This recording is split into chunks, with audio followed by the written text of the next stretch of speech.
일본이 무너지고 있습니다.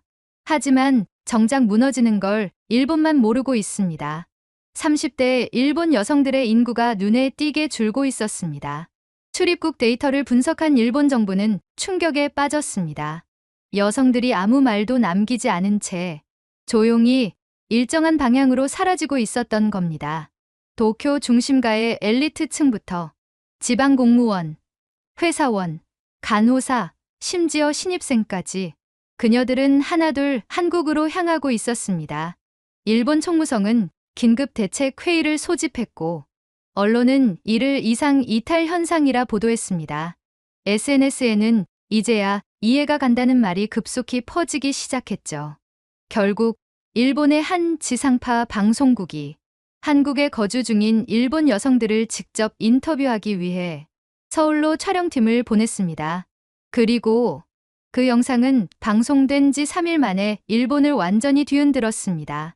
화면 속 여성은 분명 낯선 땅에 살고 있었지만 그 어떤 일본 드라마 속 인물보다 더 단단한 눈빛을 하고 있었습니다. 그 방송이 끝난 직후 일본 사회는 충격에 빠졌습니다. 내 딸이 왜 한국행을 꿈꿨는지 이제야 알겠다. 충격적이다. 한국엔 일본엔 없는 무언가가 있다. 그녀들이 선택한 나라 대한민국. 우리가 살고 있는 한국엔 과연 무엇이 있었던 걸까요? 지금 바로 비디오를 재생해 보겠습니다. 저는 사나모토 유키입니다. 지금 서울에 살고 있는 28살 일본 여성이고요. 이 이야기를 시작하는 이유는 정말 많은 분들이 제게 물어보시거든요. 왜 일본을 떠났느냐고 말이죠. 그런데 사실 저는 떠난 게 아니라 살기 위해 움직였을 뿐입니다. 이 이야기는 2022년 도쿄에서 시작됩니다. 그해 봄, 도쿄에서 이상한 일이 일어나기 시작했습니다. 20대 후반에서 30대 초반 여성들이 조용히 사라지기 시작한 거죠. 직장을 그만두고 가족에게 말도 없이 마치 공기처럼 쓰러져 갔습니다. 뉴스에서는 이를 다루지 않았고 주변 사람들도 무관심했어요. 요즘 젊은 여자들은 참을성이 없다거나 어차피 결혼하면 그만둘 텐데 같은 말들만 돌았죠. 저도 그중 한 명이었습니다. 마루노우치의 한 중견 상사에서 5년째 일반 사무직으로 근무하고 있었어요. 매일 아침 7시에 일어나서 만원 전차를 타고 출근해서 밤 10시가 넘어서야 집에 돌아오는 삶이었죠.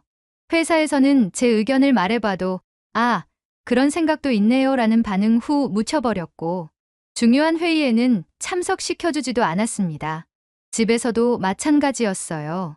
어머니는 만날 때마다 결혼은 언제 할 거냐, 나이가 얼마인데 라고 물어보셨고 아버지는 제가 야근으로 늦게 들어가면 여자가 그렇게 늦게까지 뭘 하냐고 타박하셨죠. 친구들과 만나서도 대화 주제는 늘 남자친구나 결혼 이야기뿐이었습니다. 어느 날 문득 깨달았어요. 제가 살아있긴 하지만 완전히 투명한 존재가 되어버렸다는 걸 말이죠. 누구도 제 이야기를 들어주지 않았고 제 꿈이나 생각에 대해서는 관심도 없었습니다. 그저 적당한 나이에 결혼해서 아이 낳고 살림하는 여자가 되기를 바라고 있었죠. 그게 제 인생의 전부인 것처럼 말이에요. 정말 견딜 수 없었습니다. 숨이 막혀서 잠에서 깨는 날이 늘어갔고 지하철에서 갑자기 눈물이 나는 일도 많아졌어요. 그러던 어느 날 밤 야근을 마치고 집에 돌아와서 노트북을 켰습니다. 그리고 검색창에 한국 워킹홀리데이를 입력했죠. 왜 한국이었는지는 지금도 잘 모르겠어요. 그냥 어디든 이곳이 아닌 곳이면 된다고 생각했던 것 같습니다. 워킹홀리데이 비자 신청은 생각보다 간단했습니다. 서류를 준비하고 면접을 보고 승인받는데 한 달 정도 걸렸어요. 그 한 달 동안 저는 아무에게도 말하지 않았습니다. 회사에는 가족 사정으로 휴직하게 되었다고만 했고 가족에게는 친구와 여행을 간다고 둘러댔죠. 사실 제대로 된 계획도 없었거든요. 그냥 떠나고 싶었을 뿐이었습니다. 김포공항에 도착했을 때의 기분은 지금도 잊을 수 없어요. 낯설고 불안했지만 동시에 이상할 정도로 편안했습니다. 공항에서 나와서 지하철을 타고 종로구로 향했는데 거리의 풍경이 도쿄와는 완전히 달랐어요. 사람들이 조금 더 여유로워 보였고 뭔가 활기가 넘쳤습니다. 미리 인터넷으로 찾아둔 종로의 작은 게스트하우스에 도착했어요. 사실 숙박만 하려고 했는데 운이 좋게도 그곳에서 직원을 구하고 있었습니다. 한국어를 거의 못하는 저에게 일을 맡겨주실 리는 없다고 생각했는데 사장님이신 50대 아주머니께서 일본 손님들이 많이 와서 도움이 될 것 같다며 청소와 프런트 업무를 맡겨주셨어요. 첫 출근 날이 정말 신기했습니다. 아주머니께서 제게 유키 씨, 오늘 수고 많으셨어요 라고 말씀해 주시더라고요. 그 한마디에 저는 눈물이 날 뻔했어요. 도쿄에서는 아무도 제 이름을 불러주지 않았거든요. 회사에서는 사토 씨라고 성으로만 불렀고 집에서는 그냥 너였죠. 그런데 이곳에서는 누군가 제 이름을 불러주고 있었습니다. 게스트하우스 일은 생각보다 재미있었어요. 체크인 하시는 일본 관광객분들께 간단한 안내를 해드리고 근처 맛집이나 관광지를 추천해드렸죠. 처음에는 한국어로 설명하기 어려워서 몸짓과 간단한 영어를 섞어서 소통했는데 손님들이 고마워요 라고 인사해 주실 때마다 뭔가 뿌듯했습니다. 그리고 무엇보다 동료들이 친절했어요. 20대 초반의 대학생 아르바이트생들이 저를 유키 언니라고 부르며 한국어를 가르쳐 주었고 점심시간에는 김밥을 나누어 먹기도 했죠. 제가 한국어를 못해서 실수를 해도 괜찮아요. 천천히 하세요 라고 웃으며 말해 주었어요. 이런 분위기는 도쿄에서는 상상할 수 없었습니다. 게스트하우스 일만으로는 생활비가 부족해서 밤에는 근처 편의점에서 아르바이트를 시작했습니다. 오후 10시부터 새벽 6시까지 야간 근무였어요. 처음에는 한국어로 계산하는 것도 어려워서 손님들께 죄송하다고 몇 번씩 말했는데 대부분의 손님들이 천천히 하세요. 괜찮습니다 라고 말해주셨죠. 야간 근무 중에 만난 단골 손님들이 참 인상적이었어요. 새벽에 출근하시는 택시 기사 아저씨는 매일 따뜻한 커피를 사가시면서 수고 많으세요 라고 인사해 주셨고 야근을 마치고 집으로 가는 직장인분들도 고생하세요 라고 말씀해 주셨습니다. 그 수고했어요 라는 말에 처음에는 당황했어요. 누군가 제 노력을 인정해주는 말이 낯설었거든요. 어느 추운 겨울 새벽 편의점 앞에서 노숙하시는 할아버지를 보게 되었어요. 그분이 추워서 떨고 계시는 걸 보고 따뜻한 김밥 하나를 드렸는데 할아버지께서 고마워요. 따뜻한 사람이네요 라고 말씀해 주셨습니다. 그 순간 제가 누군가에게 도움이 될 수 있다는 걸 처음으로 실감했어요. 일본에서는 일을 아무리 잘해도 표정 하나 없이 당연한 일이라고만 했거든요. 야근을 해도 고생했다는 말은커녕 내일도 부탁한다는 말만 들었죠. 그런데 한국에서는 작은 일에도 수고했다, 고맙다는 말을 자주 해주었어요. 처음에는 어색했지만 점점 그 말들이 제게 힘이 되었습니다. 편의점에서 일하면서 한국 사회의 모습을 많이 보게 되었어요. 새벽에 일하러 가는 사람들, 야근을 마치고 집으로 돌아가는 사람들, 술을 마시고 집에 가는 사람들. 모든 사람들이 각자의 삶을 살아가고 있었지만 서로를 향한 작은 배려들이 있었습니다. 편의점 문을 열어주거나 안녕하세요 라고 인사하거나 계산할 때 고맙습니다 라고 말하는 것들 말이에요.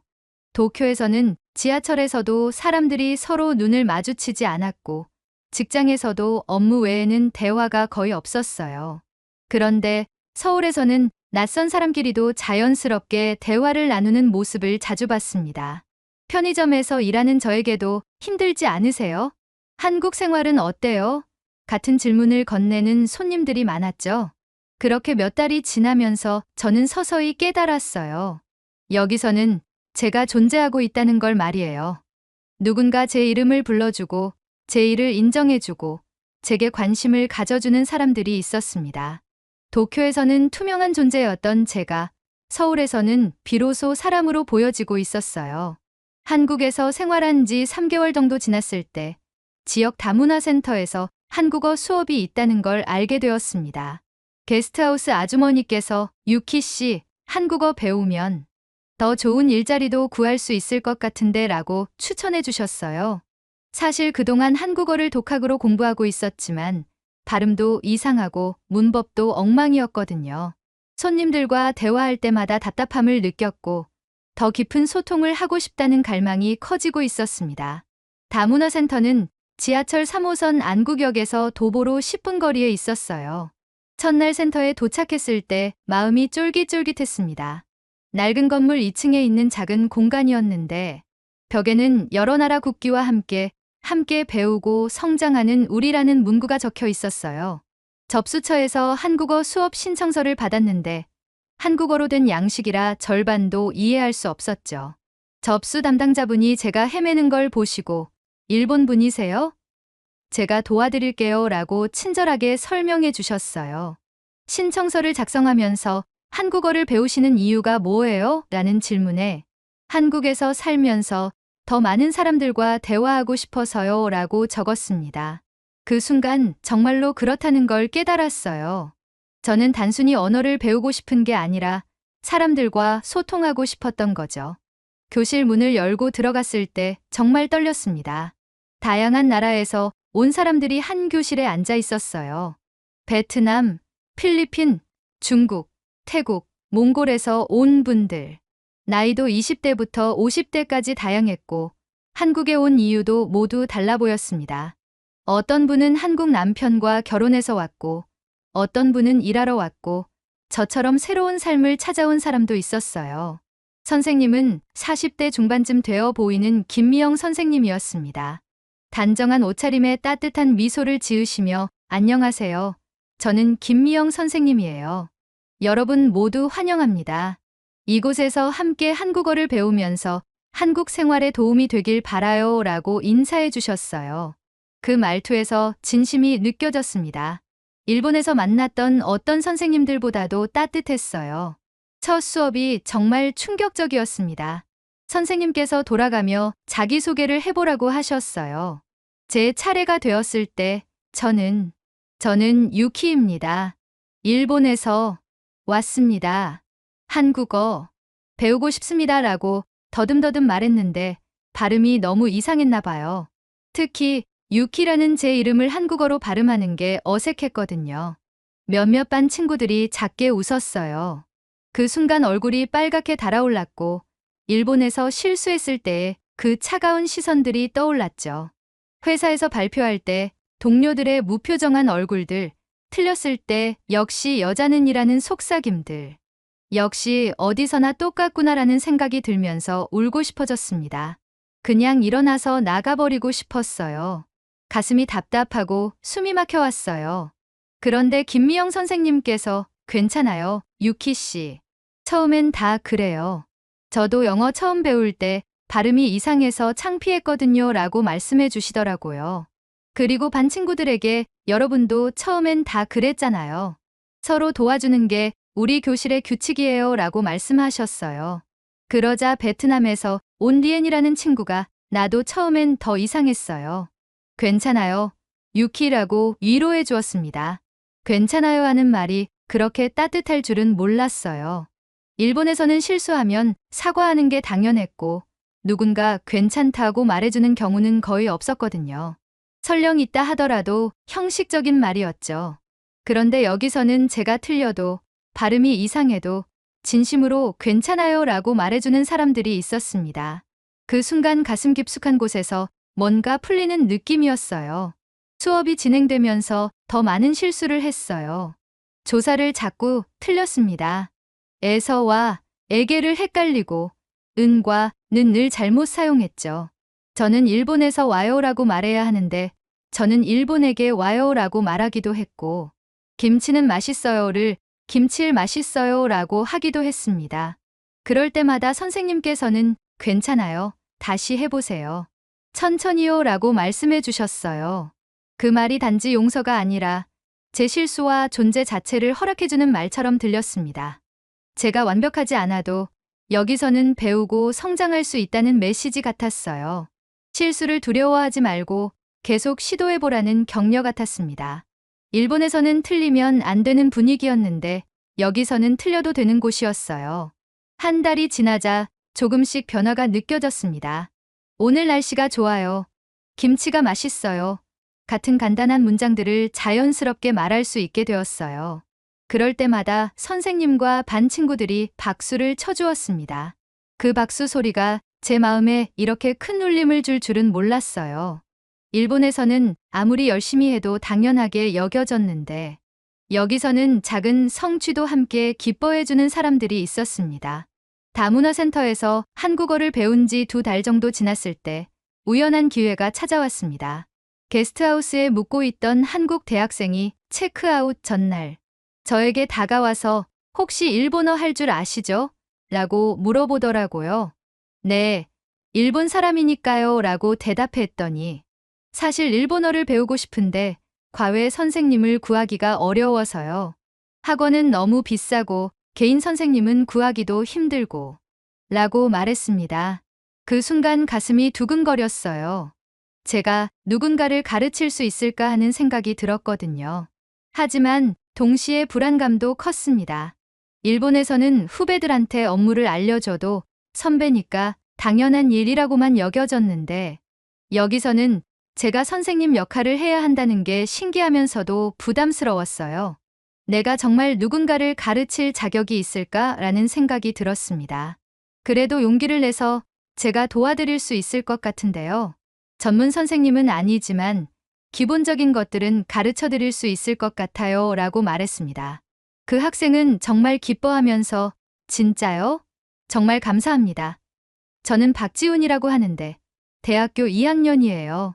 일본 문화에 관심이 많아서 언어도 배우고 싶었거든요 라고 자기소개를 했어요. 지훈이는 키가 크고 깔끔한 인상의 학생이었는데 눈에서 배우고 싶다는 열의가 느껴졌습니다. 사실 애니메이션이나 일본 영화를 자주 보는데 자막 없이도 이해할 수 있으면 좋겠어요. 그리고 나중에 일본 여행도 가고 싶고요 라고 말하더라고요. 우리는 일주일에 2번, 한 번에 2시간씩 과외를 하기로 약속했어요. 시간당 2만 원으로 정했는데 제게는 소중한 수입이 되었습니다. 첫 과외 수업이 정말 떨렸습니다. 게스트하우스 로비의 작은 테이블에서 진행했는데 어떻게 시작해야 할지 몰라서 한참을 망설였어요. 제가 다문화센터에서 배웠던 방식을 떠올려보며 먼저 일본어의 기본 문자부터 시작할까요? 라고 말했습니다. 지훈이는 네, 잘 부탁드립니다 라고 90도로 인사를 했는데 그 진지한 모습에 저도 더 열심히 가르쳐야겠다는 마음이 들었어요. 처음에는 일본어 기본 문자와 간단한 인사말부터 시작했습니다. 안녕하세요, 감사합니다, 죄송합니다 같은 기본적인 표현들을 가르쳐 드렸어요. 지훈이는 정말 열심히 따라했습니다. 발음이 어색할 때도 있었지만 포기하지 않고 계속 연습했죠. 그 모습을 보면서 김미영 선생님께서 저에게 해주셨던 것처럼 괜찮아요, 다시 해보세요. 처음엔 다 그래요 라고 말해주었습니다. 한 달 정도 지나자 지훈이가 간단한 일본어 문장을 만들 수 있게 되었어요. 저는 학생입니다. 일본어를 공부하고 있습니다. 한국에 살고 있습니다.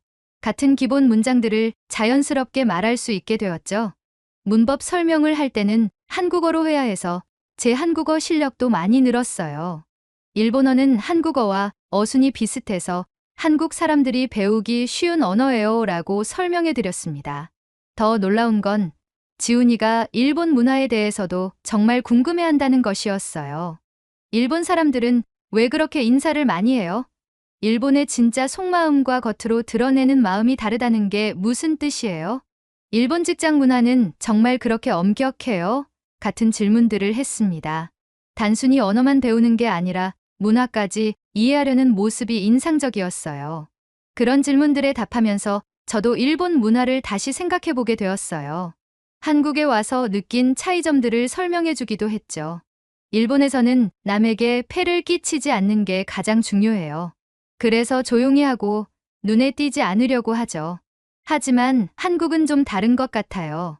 사람들이 더 솔직하고 감정 표현도 자유로운 편이에요 라고 말했더니 지훈이가 그래서 유키 선생님도 한국에 오신 거예요? 라고 물어보더라고요. 그 질문에 순간 머뭇거렸습니다. 제가 왜 일본을 떠났는지 정확히 말하기 어려웠거든요. 새로운 경험을 해보고 싶어서요. 일본에서는 제가 하고 싶은 일을 찾기 어려웠어요 라고 대답했어요. 지훈이는 한국에 와서 찾으셨어요? 라고 물었고 저는 아직 찾는 중이에요. 하지만 여기서는 찾을 수 있을 것 같아요 라고 말했습니다. 한 달 반 정도 지났을 때 지훈이가 선생님 덕분에 일본어에 자신감이 생겼어요. 이제 일본 애니메이션 볼 때 간단한 대화는 이해할 수 있고 일본 여행 가서도 기본적인 의사소통은 할 수 있을 것 같아요. 정말 감사합니다 라고 말했을 때 저는 정말 감동받았습니다. 처음으로 내가 누군가에게 도움이 될 수 있다는 기분이 들었어요. 제 언어, 제 지식, 제 시간이 의미 있는 일이 되었다는 걸 깨달았죠.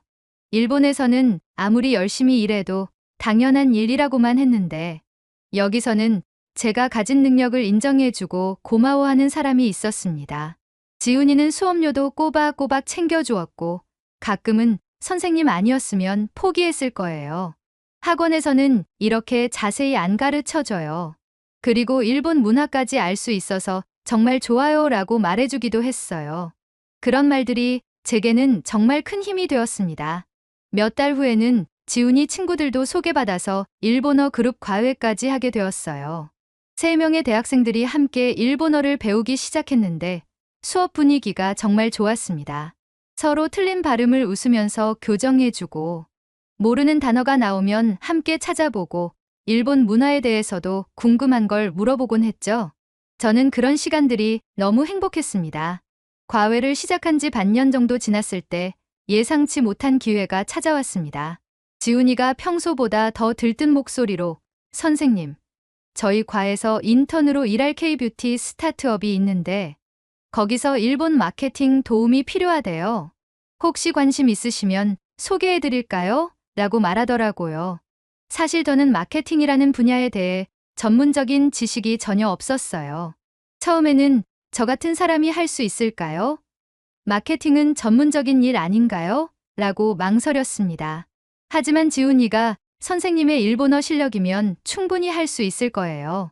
그리고 실제로 일본에서 살았던 경험이 있으니까 현지 감각도 있잖아요. 요즘 한국 화장품 회사들이 일본 진출할 때 그런 감각이 정말 중요하다고 하더라고요 라고 격려해 주었어요. 그 말을 듣고 용기를 내서 그럼 한번 만나보기라도 해볼까요? 라고 대답했습니다. 새로운 도전에 대한 두려움과 기대감이 동시에 밀려왔어요. 다음 주 화요일에 그 회사의 면접을 보러 갔습니다. 홍대 입구역에서 도보로 5분 거리에 있는 작은 건물 3층이었어요. 루나 코스메틱이라는 이름의 정말 작은 회사였습니다. 엘리베이터에서 내려서 문을 열고 들어가니 개방형 사무실에 직원이 10명 정도 되어 보였어요. 20대 후반에서 30대 초반의 젊은 직원들이 대부분이었고 분위기가 활기차 보였습니다. 벽에는 화장품 제품들과 포스터들이 붙어 있었고 작은 스튜디오 공간도 있었어요. 대표님은 이수진이라는 30대 초반의 여성분이셨는데 정말 친근하게 대해주셨어요. 안녕하세요. 저는 이수진입니다. 지훈이가 정말 좋은 선생님이 계시다고 추천해줘서 만나 뵙게 되었어요. 저희가 일본 시장 진출을 준비하고 있는데 현지 감각을 가진 분의 도움이 절실해서요 라고 인사해 주셨죠. 사무실 한쪽 작은 회의실에서 이야기를 나눴는데 벽에는 다양한 화장품들과 일본 잡지들이 붙어 있었어요. 면접이라기보다는 편안한 대화 같았습니다. 수진 대표님께서 저의 일본 생활 경험과 한국어 실력, 그리고 일본 문화에 대한 이해도를 물어보셨어요. 일본에서 어떤 일을 하셨어요? 한국과 일본의 화장품 트렌드 차이를 느끼신 게 있나요? 일본 젊은 여성들이 어떤 것에 관심이 많은지 아시나요? 같은 질문들이었죠. 저는 최대한 솔직하게 제 경험을 말씀드렸습니다. 특히 일본 젊은 여성들의 화장품 구매 패턴에 대해 이야기할 때 수진 대표님이 눈을 반짝이셨어요. 일본 여성들은 인스타그램에서 리뷰를 정말 많이 보고 특히 같은 또래의 일반인 리뷰를 신뢰해요. 그리고 성분에 대해서도 꼼꼼히 따져보는 편이고요. 한국 제품에 대해서는 호기심이 많지만 아직 어디서 사야 할지 모르는 경우가 많아요 라고 말씀드렸더니 정말 관심 있게 들어주셨습니다. 면접에서 제가 할 수 있는 일들을 설명했습니다. 일본 SNS 운영, 제품 소개 번역, 일본 소비자 반응 분석, 일본 온라인 쇼핑몰 리서치 등등. 사실 전문적인 마케팅 경험은 없었지만 일본에서 살았던 경험과 일본 문화에 대한 이해, 그리고 요즘 한국에서 배운 것들을 결합하면 도움이 될 것 같다고 말씀드렸어요. 수진 대표님께서 경험보다는 현지 감각이 중요한 것 같아요. 함께 해보시겠어요? 라고 말씀해 주셨습니다. 첫 출근 날이 정말 신기했어요. 마케팅팀 회의에 저도 참석하게 해주시고 제 의견을 물어보셨거든요. 유키 씨, 일본 소비자들은 이런 스킨케어 제품을 어떻게 받아들일까요? 가격대는 어느 정도가 적당할 것 같아요? 라고 말이에요. 일본에서는 5년간 일했지만 중요한 회의에는 한 번도 참석해 본 적이 없었는데 여기서는 첫날부터 제 의견을 궁금해하고 있었습니다. 회의가 끝나고 제가 앉을 자리를 안내해 주시는데 책상 위에 제 이름이 적힌 명패가 놓여 있더라고요. 마케팅팀 유키라고 한국어로 적혀 있었어요. 그 작은 명패를 보는 순간 가슴이 뭉클해졌습니다. 제가 이 회사의 일원이 되었다는 증거 같았거든요. 도쿄에서는 아무리 오래 일해도 그냥 임시직, 계약직 취급이었는데 여기서는 첫날부터 정식 팀원으로 받아주고 있었어요. 제가 처음으로 만든 제안서가 있었어요. 일본 지세대를 타겟으로 한 SNS 마케팅 전략이었는데 일본의 트렌드와 한국 화장품에 대한 현지 반응을 분석해서 작성했습니다. 회의에서 그 제안서를 발표할 때 정말 떨렸어요. 그런데 팀원들이 오, 이거 정말 좋은 아이디어네요. 일본 현지 상황을 이렇게 자세히 알 수 있다니라고 반응해 주시더라고요. 특히 마케팅 팀장님께서 이걸 재패니즈 유키 프로젝트라고 부르면 어떨까요? 정말 현지 감각이 살아있어요 라고 말씀해 주셨을 때 저는 정말 감동받았습니다. 제 이름을 붙여서 부르겠다는 건 제 아이디어를 인정해 주시는 거잖아요. 도쿄에서는 아무리 좋은 아이디어를 내도 여자니까, 경험이 부족하니까 라는 이유로 묵살되던 목소리가 이곳에서는 전략이 되고 있었습니다. 일본 인스타그램 계정 운영도 맡게 되었어요. 제품 사진을 올리고 일본어로 캡션을 작성하고 댓글에 답변하는 일이었죠.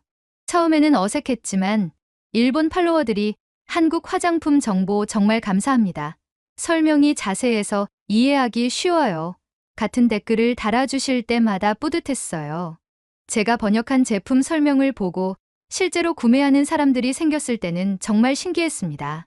몇 달 후에는 일본 현지 인플루언서들과 협업하는 프로젝트도 맡게 되었어요. 제가 일본 문화와 트렌드를 잘 아니까 어떤 인플루언서가 저희 브랜드와 잘 맞을지 추천해달라고 하셨거든요.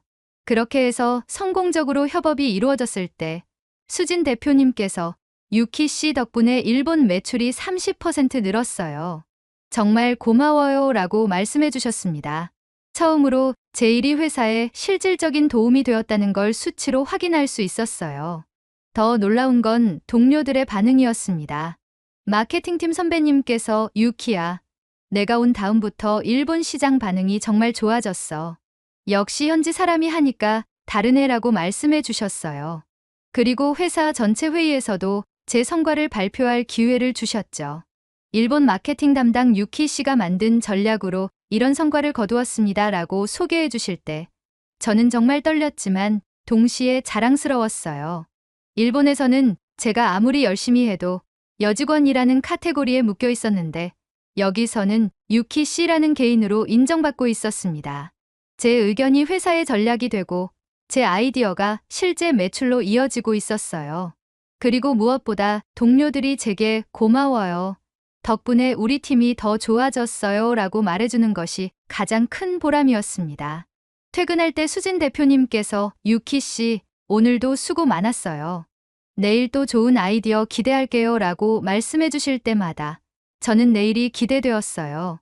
일본에서는 출근이 두려웠는데 여기서는 매일 새로운 도전이 기다리고 있었고 그 도전을 함께할 동료들이 있었습니다.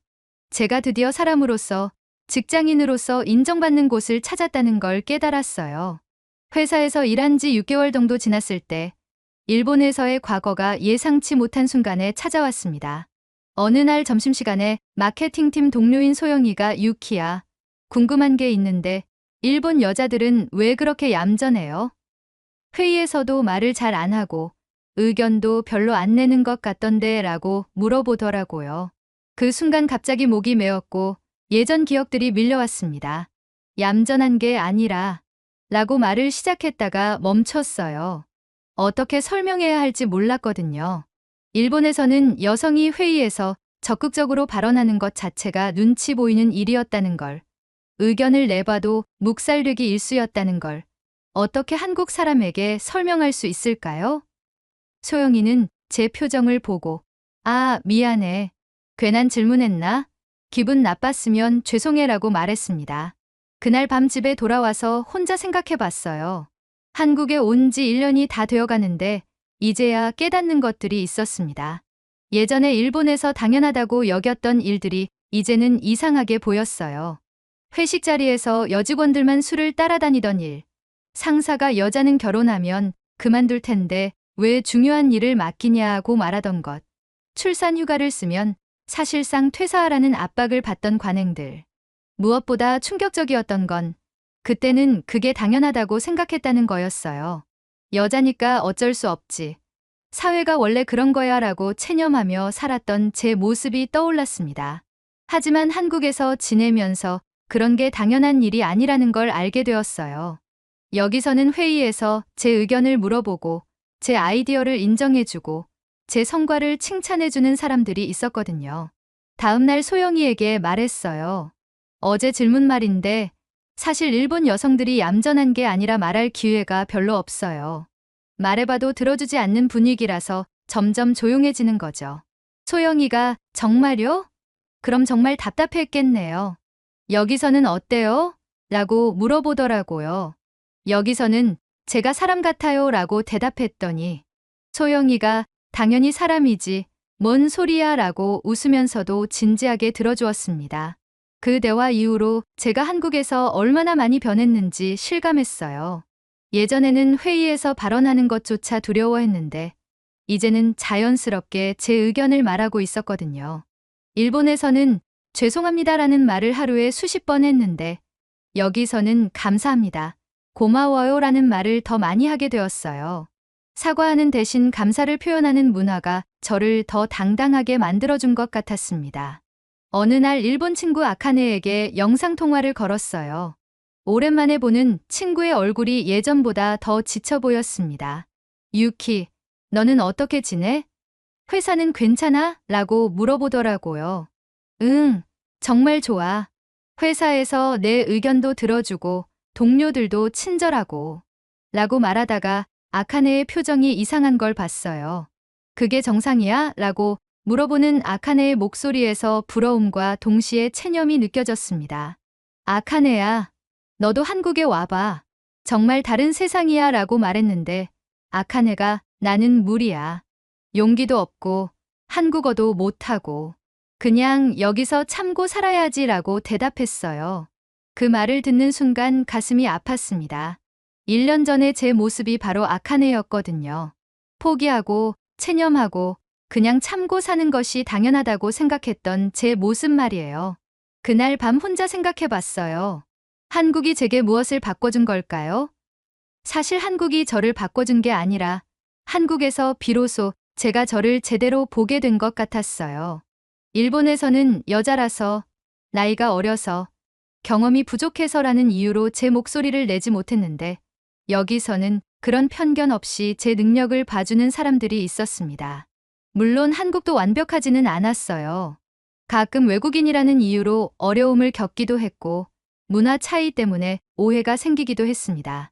하지만 결정적인 차이는 여기서는 제가 성장할 수 있는 기회를 주었다는 거였어요.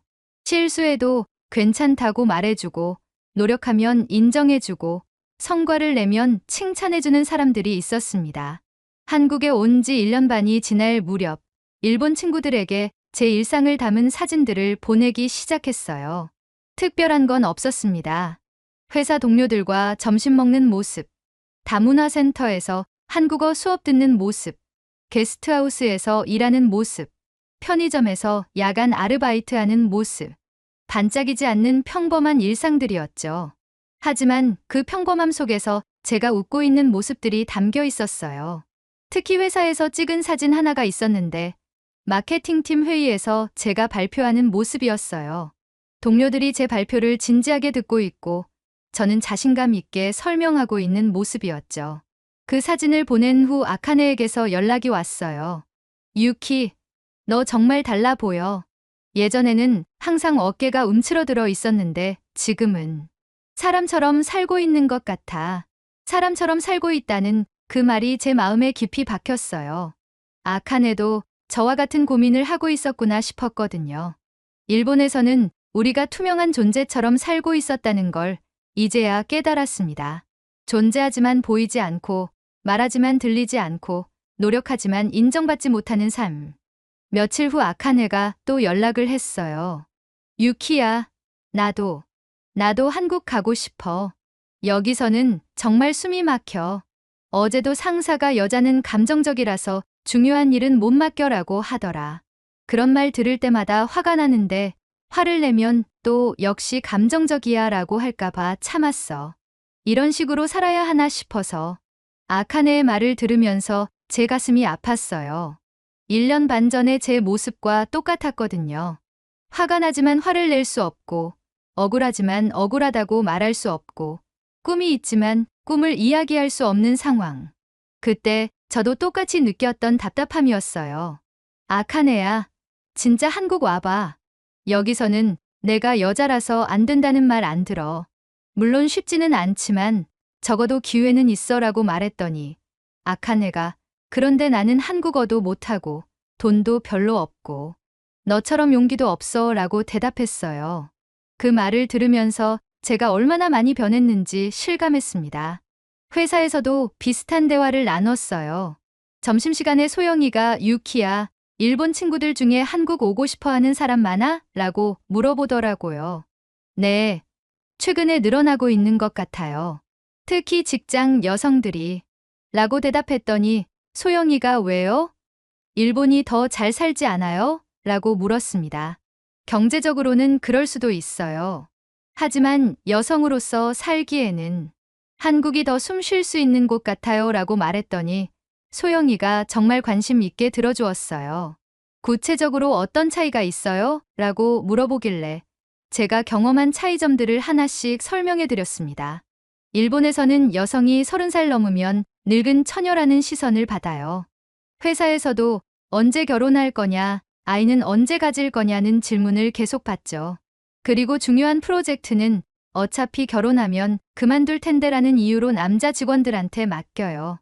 여성은 보조 역할만 하는 거죠 라고 설명했더니 소영이가 헐, 정말요? 그럼 여자들은 뭐 하라는 거예요? 라고 놀라더라고요. 결혼해서 아이 낳고 살림하라는 거죠. 그게 여자의 본분이라고 생각하는 사람들이 아직 많아요. 물론 한국도 그런 면이 있지만 적어도 여기서는 여성도 꿈을 가질 수 있고 그 꿈을 이루려고 노력하는 걸 응원해주는 분위기는 있어요 라고 말했습니다. 그 대화 이후로 소영이가 유키야, 진짜 대단한 것 같아. 나 같으면 그런 상황에서 견딜 수 있을지 모르겠어 라고 말해주었어요. 그리고 여기 와서 행복해? 라고 물어보길래 네, 여기서 처음으로 제가 살아도 된다는 기분이 들어요 라고 대답했습니다. 그날 저녁 아카네에게 다시 연락했어요. 아카네야, 정말 힘들면 한국 와. 내가 도와줄게.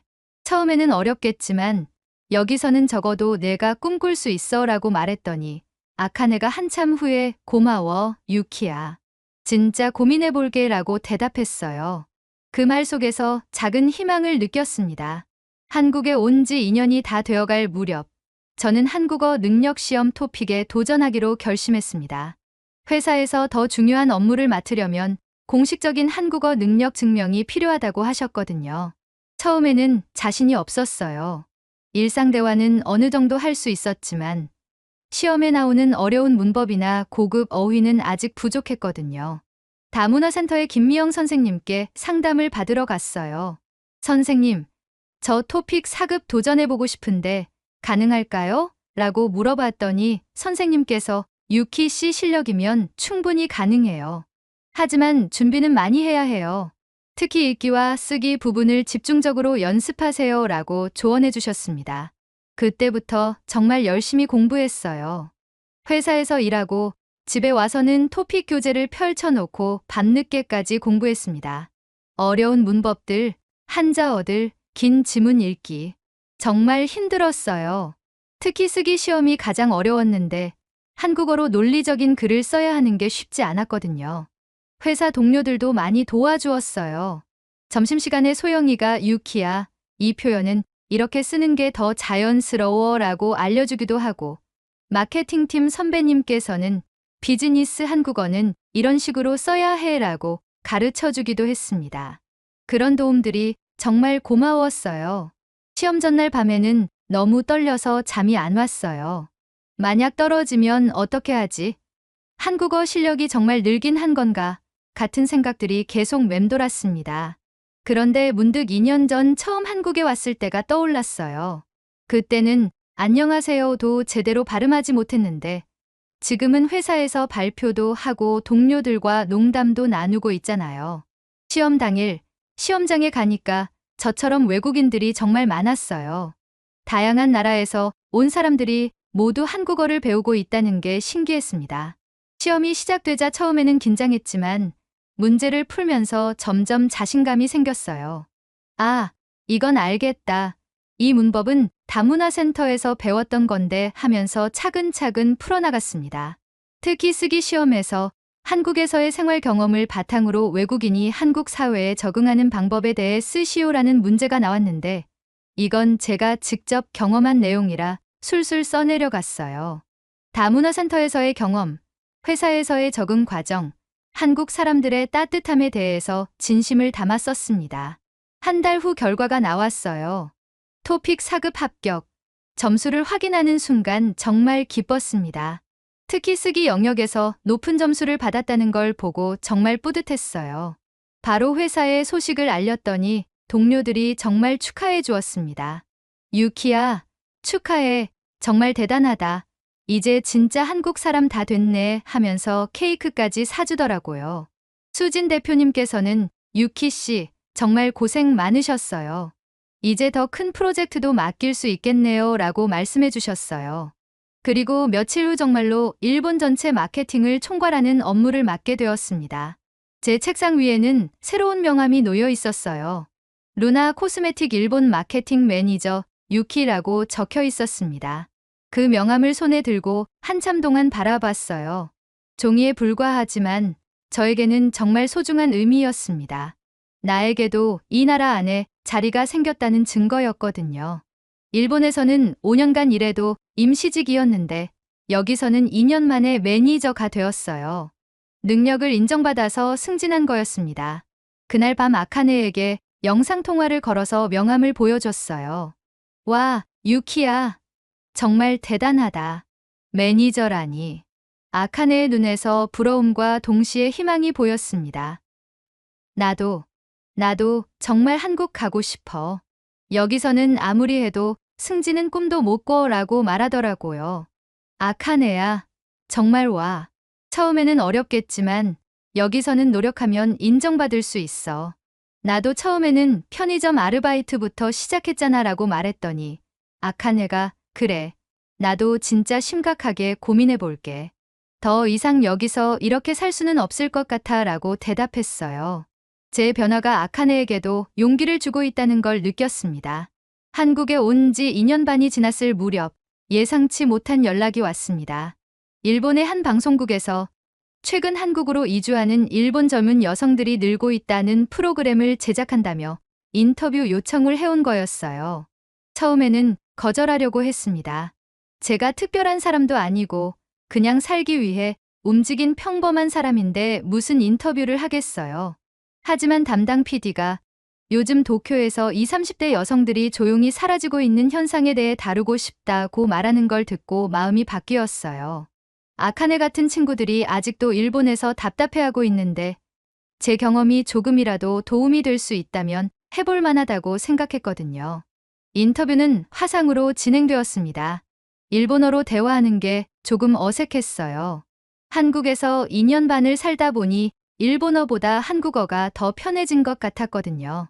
PD가 첫 번째 질문을 했어요. 유키 씨는 왜 일본을 떠나서 한국으로 가시게 되었나요? 그 질문에 어떻게 대답해야 할지 한참 고민했어요. 제가 일본을 떠난 이유를 한마디로 설명하기는 어려웠거든요. 떠난 게 아니라 살기 위해 움직인 거라고 생각해요. 일본에서는 제가 숨을 쉴 수 없었거든요 라고 대답했습니다.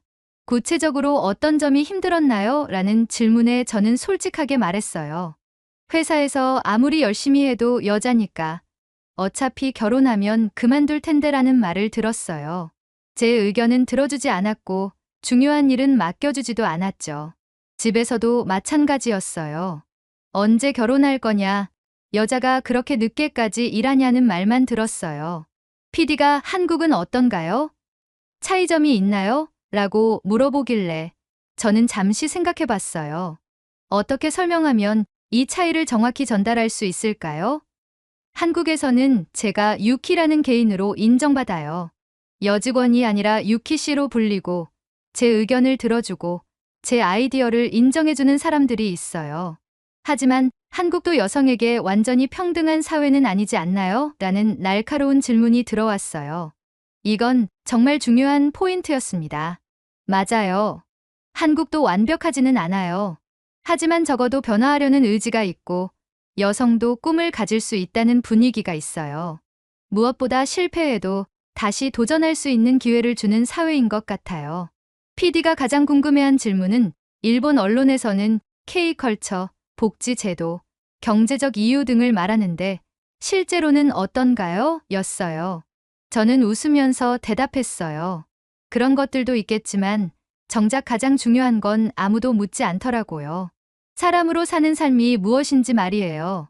사람으로 사는 삶이요? 라고 PD가 다시 물어보길래 저는 확실하게 말했어요. 네. 일본에서는 저희가 투명한 존재였어요. 존재하지만 보이지 않고, 말하지만 들리지 않고, 노력하지만 인정받지 못하는. 한국에서는 적어도 제가 살아있다는 걸 느낄 수 있어요. 인터뷰가 끝난 후 PD가 마지막으로 일본에 있는 친구들에게 하고 싶은 말이 있나요? 라고 물어보더라고요. 그 순간 아카네의 얼굴이 떠올랐어요. 힘들면 도망쳐도 돼요. 도망이 아니라 살기 위한 선택이에요. 여러분도 충분히 가치 있는 사람들이니까 그걸 인정해주는 곳에서 살 권리가 있어요. 방송이 나간 후 정말 많은 연락이 왔어요. 일본에 있는 여성들로부터 저도 한국에 가고 싶다. 어떻게 시작하면 되나요? 같은 질문들이 쏟아졌습니다. 심지어 아카네가 유키야, 방송 봤어. 나도 이제 정말 결심했어. 다음 달에 한국 워킹홀리데이 신청할 거야 라고 연락이 왔어요. 하지만 일본 온라인 커뮤니티의 반응은 복잡했어요. 요즘 젊은 여자들은 참을성이 없다. 일본을 버리고 외국으로 가는 것은 배신이다. 한국이 그렇게 좋으면 아예 귀화해라. 같은 악플들도 많았습니다. 그런 댓글들을 보면서 제가 왜 일본을 떠났는지 다시 한번 확신했어요. 반면에 용기 있는 선택이었다. 나도 그런 용기가 있었으면 좋겠다. 응원한다. 같은 댓글들도 있었어요. 특히 덕분에 나도 용기를 얻었다는 댓글들을 볼 때마다 이 인터뷰를 하길 잘했다는 생각이 들었습니다. 제 이야기가 누군가에게는 희망이 될 수 있구나 싶었거든요. 인터뷰 방송이 나간 지 한 달 후 서울시에서 연락이 왔습니다. 다문화 정책 포럼에서 발표자로 서달라는 요청이었어요. 주제는 외국인의 한국 사회 적응 경험과 정책 제언이었습니다. 처음에는 제가 그런 자리에 설 자격이 있나 라는 생각이 들었지만 수진 대표님께서 유키 씨의 경험이 정말 소중한 자료가 될 것 같아요. 한번 해보세요 라고 격려해 주셨어요. 포럼 준비를 하면서 지난 3년간의 제 경험을 정리해봤어요. 처음 한국에 왔을 때의 막막함, 다문화 센터에서의 첫 한국어 수업, 편의점에서의 야간 아르바이트, 과외 선생님이 되었던 경험, 그리고 지금의 회사에서 매니저가 되기까지의 과정. 생각해보니 정말 많은 일들이 있었네요. 발표 자료를 만들면서 가장 중요하게 생각한 건 진정성이었어요. 한국을 무조건 찬양하는 것도 일본을 무조건 비판하는 것도 아닌 제가 실제로 경험한 솔직한 이야기를 하고 싶었거든요. 특히 한국 사회도 완벽하지 않다는 점, 그럼에도 불구하고 성장할 수 있는 기회가 있다는 점을 강조하고 싶었어요. 포럼 당일 시청대회의실에 도착했을 때 정말 떨렸습니다. 시청 공무원들, 다문화 관련 연구자들, NGO 활동가들, 그리고 저처럼 한국에 정착한 외국인들이 참석해 있었어요. 제가 이런 공식적인 자리에서 발표를 하게 될 줄은 꿈에도 몰랐거든요. 발표를 시작하면서 제 소개를 했어요. 안녕하세요. 저는 3년 전 일본에서 한국으로 온 유키입니다. 오늘 이 자리에서 제 경험을 나눌 수 있어서 영광입니다.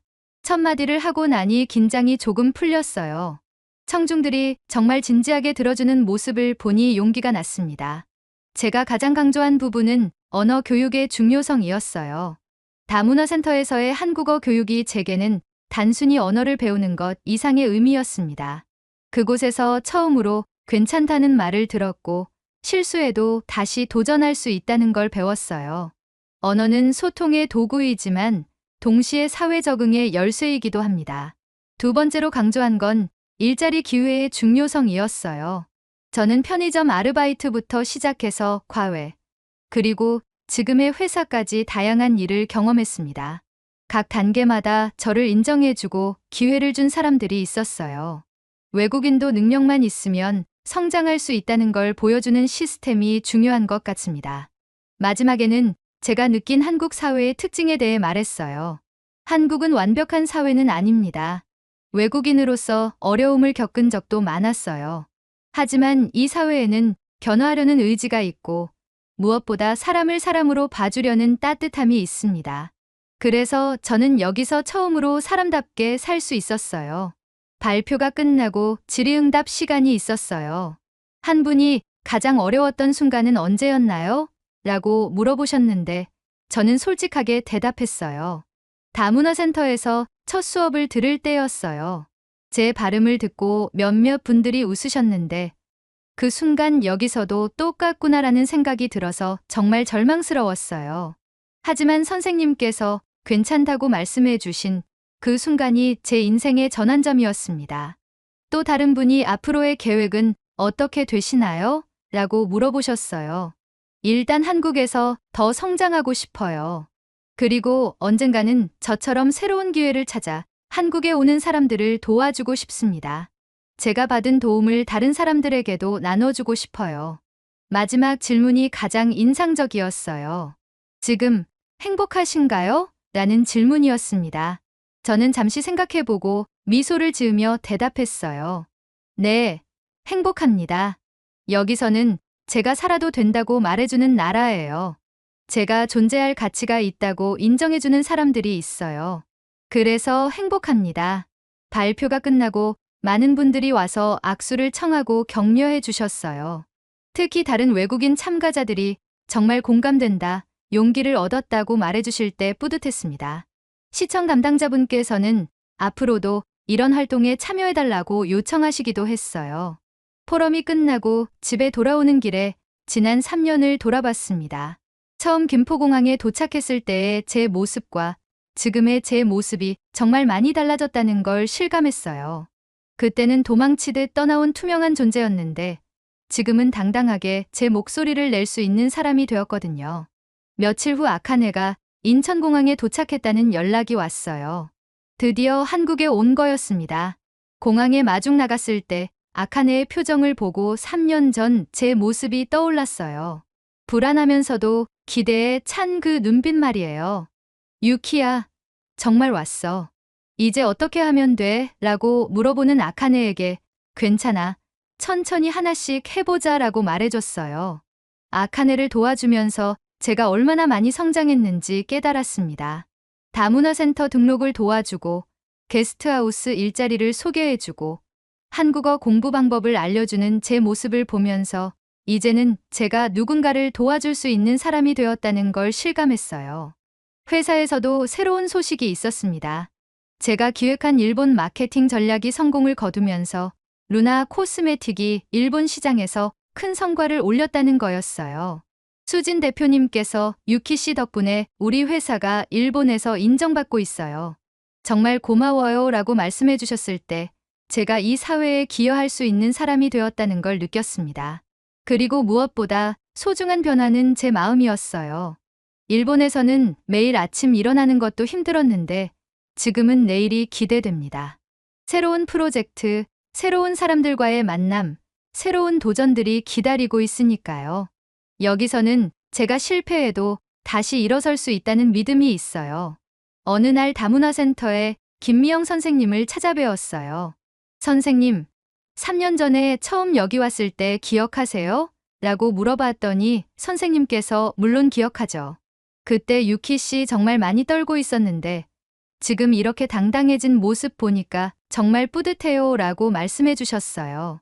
선생님께서 그때 괜찮다고 말씀해 주신 게 제 인생을 바꿨어요 라고 말씀드렸더니 선생님께서 유키 씨가 스스로 노력했으니까 가능했던 거예요. 정말 자랑스러워요 라고 하시면서 눈시울을 붉히셨어요. 그 순간 저도 눈물이 날 뻔했습니다. 집에 돌아와서 거울을 봤어요. 3년 전과는 완전히 다른 사람이 서 있었습니다. 어깨가 펴져 있고 눈에는 자신감이 있고 입가에는 미소가 번지고 있었어요. 이제는 확실하게 말할 수 있습니다. 이곳은 완벽하지 않았습니다. 처음에는 말도 안 통했고 외국인이라는 벽도 분명히 있었습니다. 가끔은 차별을 받는다고 느낀 적도 있었고 문화 차이 때문에 오해가 생긴 적도 많았어요. 하지만 한국은 적어도 누군가의 목소리를 들으려 하고 낯선 일을 따뜻하게 맞아줄 준비가 되어 있었습니다. 일본에서는 끝내 듣지 못했던 말들이 여기에는 있었어요. 수고했어요. 괜찮아요. 고마워요. 잘했어요. 그 짧은 말들이 모여서 저를 살아있게 만들었습니다. 투명한 존재에서 살아 숨쉬는 한 사람으로 바꿔준 마법 같은 말들이었어요. 무엇보다 여기서는 제가 실수해도 다시 도전할 수 있다는 믿음을 주었습니다. 완벽하지 않아도 성장할 수 있고 서툴러도 배울 수 있고 넘어져도 일어설 수 있다는 걸 경험하게 해주었어요. 그래서 저는 매일 아침 감사한 마음으로 일어날 수 있습니다. 지금 제 책상 위에는 여러 개의 명함이 놓여 있어요. 게스트하우스 직원으로 받은 첫 번째 명함, 과외 선생님으로 만든 간단한 명함, 루나 코스메틱 마케팅 팀원으로 받은 명함, 그리고 지금의 매니저 명함까지. 각각의 명함은 제가 이 사회에서 한 걸음씩 성장해온 증거들입니다. 이제는 분명히 말할 수 있습니다. 저는 일본을 떠난 게 아니라 살기 위해 한국에 온 거였어요. 그리고 한국에 와서야 저는 처음으로 사람답게 살고 있습니다. 여기서는 제가 존재할 가치가 있다고, 꿈을 꿀 권리가 있다고, 행복할 자격이 있다고 말해주는 사람들이 있거든요. 앞으로도 쉽지 않을 거예요. 새로운 도전들이 기다리고 있을 테고, 때로는 넘어질 수도 있을 거예요. 하지만 이제는 두렵지 않습니다. 여기서는 넘어져도 일으킬 손길이 있고, 실패해도 다시 도전할 기회가 있다는 걸 알거든요. 그래서 저는 오늘도, 내일도 한국에서 사람답게 살아갈 겁니다. 그리고 언젠가는 저처럼 새로운 삶을 찾아 이곳에 오는 사람들에게 괜찮다고, 천천히 해도 된다고, 당신도 충분히 가치 있는 사람이라고 말해줄 수 있는 사람이 되고 싶습니다. 한국에 와서야 저는 처음으로 사람이 되었습니다. 오늘의 이야기는 여기까지입니다. 여러분은 어떻게 느끼셨나요? 여러분의 생각과 마음속 울림을 댓글로 남겨 감동 비디오의 마지막을 장식해주세요. 여러분의 댓글 하나하나가 영상을 제작하는데 큰 힘이 됩니다. 그리고 오늘의 사연이 따뜻하게 다가오셨다면 구독과 좋아요도 잊지 말아주세요. 다음엔 더 깊은 감동과 더 진한 이야기로 찾아뵙겠습니다. 함께해 주셔서 진심으로 감사합니다.